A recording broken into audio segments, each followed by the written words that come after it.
Dalam kehidupan sehari-hari, makhluk hidup selalu membutuhkan air, termasuk manusia.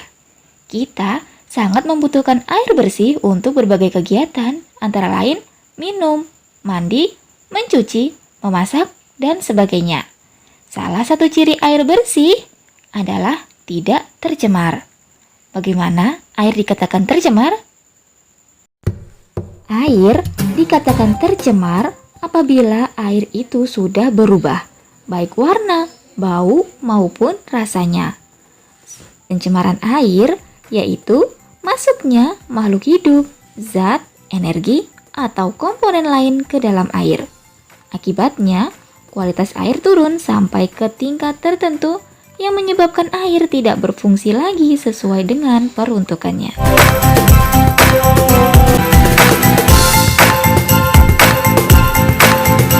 Pencemaran dapat terjadi pada sumber mata air, sumur, sungai, rawa-rawa, danau, dan laut.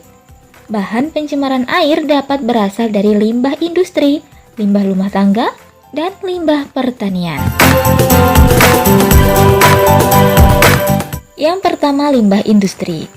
Air limbah industri cenderung mengandung zat berbahaya. Oleh karena itu, kita harus mencegahnya agar tidak membuang air limbah industri ke saluran umum. Kegiatan industri, selain menghasilkan produk utama atau bahan jadi, juga menghasilkan produk sampingan yang tidak terpakai, yaitu limbah. Jenis limbah yang berasal dari industri dapat berupa limbah organik yang bau, seperti limbah pabrik tekstil atau limbah pabrik kertas. Selain itu, limbah anorganik berupa cairan panas, berbuih, dan berwarna, serta mengandung asam belerang, berbau menyengat, seperti limbah pabrik baja, limbah pabrik emas, limbah pabrik cat, limbah pabrik pupuk organik, limbah pabrik farmasi, dan lain-lain. Jika limbah industri tersebut dibuang ke saluran air atau sungai, akan menimbulkan pencemaran air dan merusak atau memusnahkan organisme di dalam ekosistem tersebut. Limbah industri yang berupa logam berat sering dialirkan ke sungai, sehingga sungai menjadi tercemar. Jenis-jenis logam berat adalah raksa, timbal, dan kadmium yang dimana ketiganya sangat berbahaya bagi manusia apabila mengonsumsinya. Misalnya, pencemaran raksa yang terjadi di Minamata, Jepang.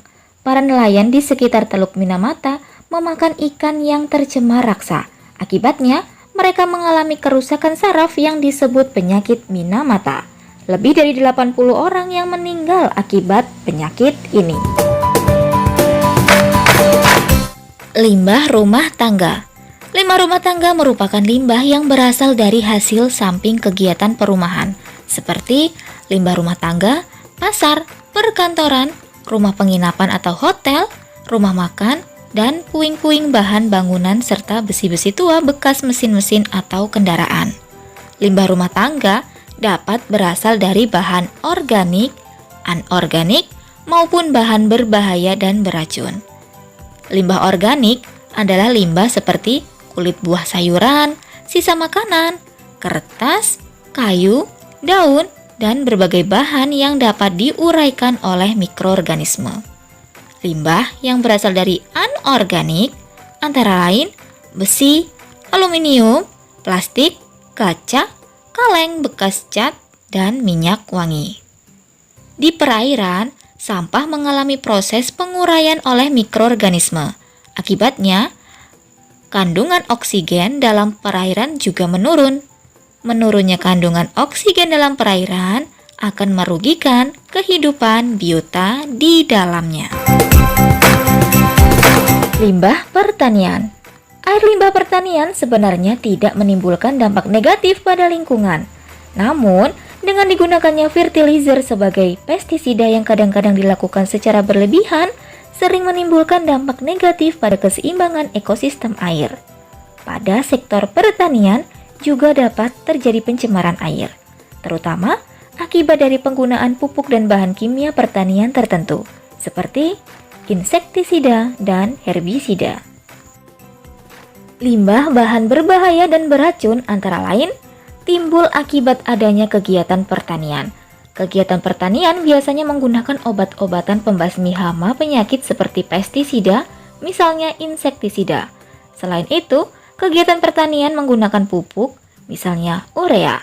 Penggunaan pupuk yang berlebihan juga dapat menyebabkan suburnya ekosistem di perairan kolam, sungai, waduk, atau danau. Pupuk yang tidak terserap ke tumbuhan akan terbuang menuju perairan. Akibatnya, terjadi blooming alga atau tumbuh suburnya ganggang di atas permukaan air.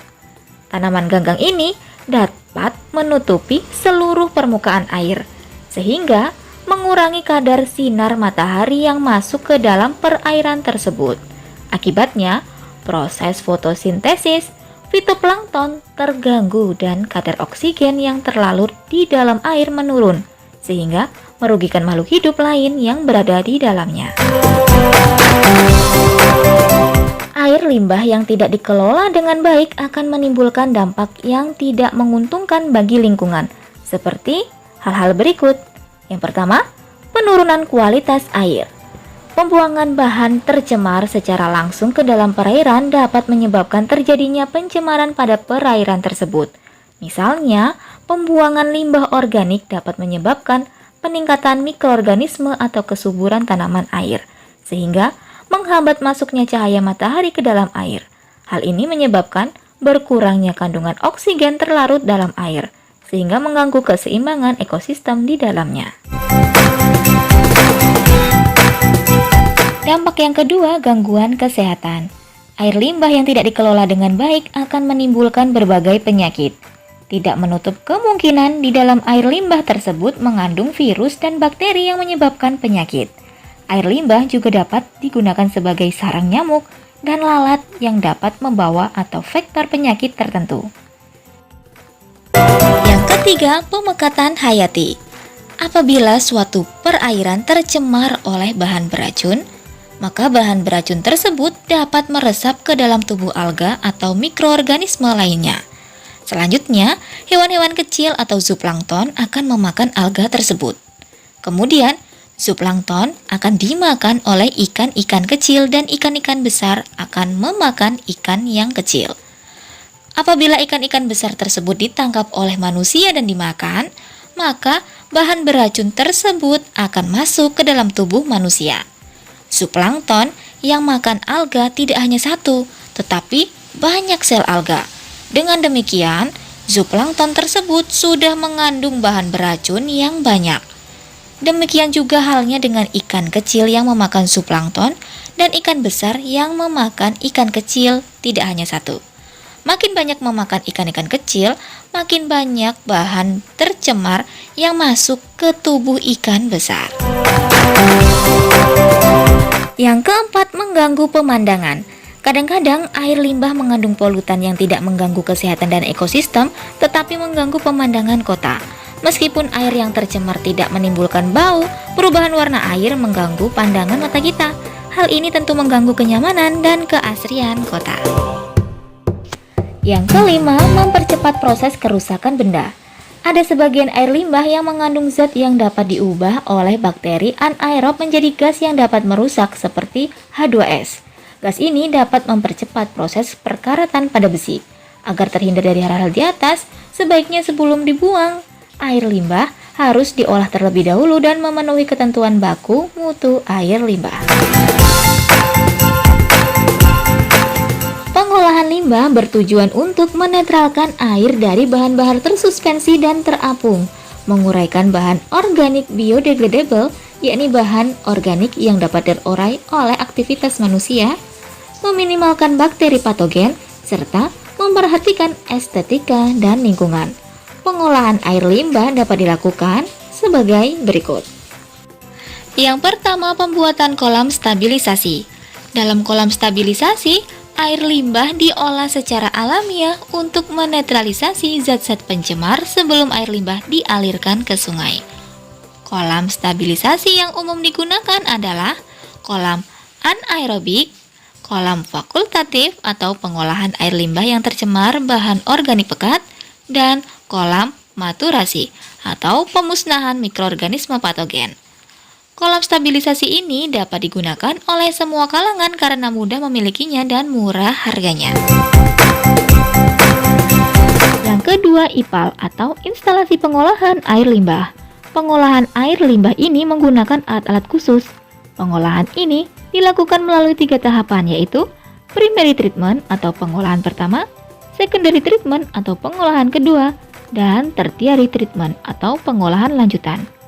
Primary treatment merupakan pengolahan pertama yang bertujuan untuk memisahkan zat padat dan zat cair dengan menggunakan filter atau saringan dan bak sedimentasi.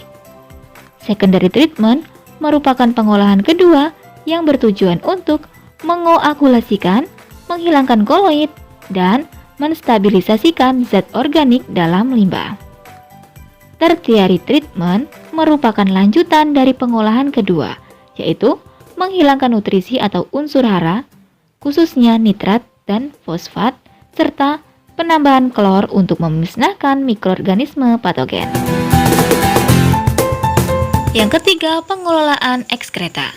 Pengelolaan ekskreta dapat dilakukan dengan menampung dan mengolahnya pada jamban atau septic tank yang ada di sekitar tempat tinggal, dialirkan ke tempat pengolahan atau dilakukan secara kolektif. Untuk mencegah meresapnya air limbah ekskreta ke sumur atau resapan air, jamban yang dibuat harus sehat. Syaratnya tidak mengotori permukaan tanah, permukaan air, dan air tanah di sekitarnya. Tidak menimbulkan bau, sederhana, jauh dari jangkauan serangga, murah, dan diterima oleh pemakainya.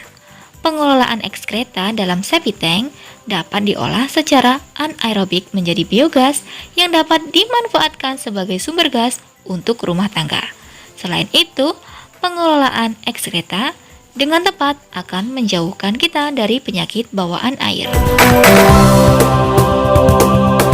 Dalam meminimalisasi sampah hasil limbah rumah tangga khususnya, dapat dilakukan upaya pengurangan sampah dengan prinsip ekologi yang dikenal dengan istilah 4R, yaitu recycle, reuse, reduce, dan repair. Yang pertama, recycle atau pendaur ulangan. Misalnya, untuk sampah yang dapat terurai dijadikan kompos. Kompos ini dipadukan dengan pemeliharaan cacing tanah sehingga dapat diperoleh hasil yang baik. Cacing tanah dapat menyuburkan tanah dan kompos digunakan untuk pupuk. Yang kedua, reuse atau penggunaan ulang. Dilakukan untuk sampah yang tidak dapat terurai dan dapat dimanfaatkan ulang. Misalnya, botol bekas sirup dapat digunakan lagi untuk menyimpan air minum. Yang ketiga, reduce adalah melakukan pengurangan bahan atau penghematan. Contohnya, jika kita berbelanja ke pasar atau supermarket, sebaiknya dari rumah membawa tas. Janganlah meminta tas plastik dari toko atau supermarket kalau akhirnya hanya dibuang saja. Dan yang keempat, repair, artinya melakukan pemeliharaan. Contohnya, membuang sampah tidak sembarangan, terutama tidak membuang sampah di perairan.